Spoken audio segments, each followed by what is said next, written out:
We believe that there's three distinct phases within the pre-client relationship between a financial advisor and someone that could become a client of yours. The Firm Foundation video series helps leaders of wealth management firms lead and grow their companies more effectively. Those three phases are social, suspect, and prospect. What's the social stage?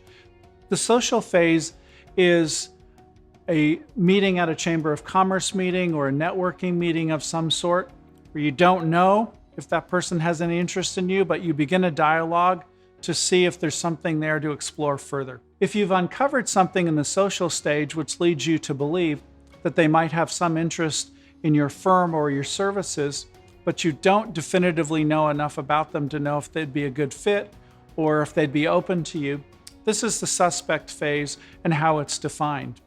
Following the suspect phase, you know that you're at the prospect phase when the following are true. Number one, the prospect is open and committed to seeking out a new advisor. They want to make a change. Number two, they're open to considering you, meaning that their brother-in-law doesn't work at Merrill Lynch and no matter what you offer, they're going to go with him.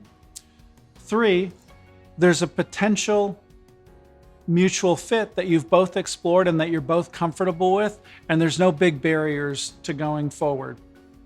And lastly, they plan to make a decision within 90 days.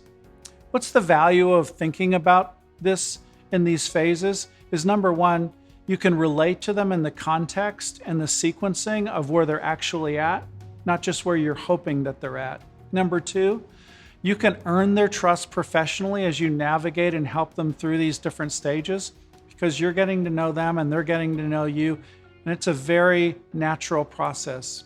Also, you're leading them in a servant-minded way to a great quality decision, which is indicative of your role if they do become a client about how you lead them to good decision-making within your firm. And then your follow-up is aligned with their decision-making process. It's not forced, it's not manipulative.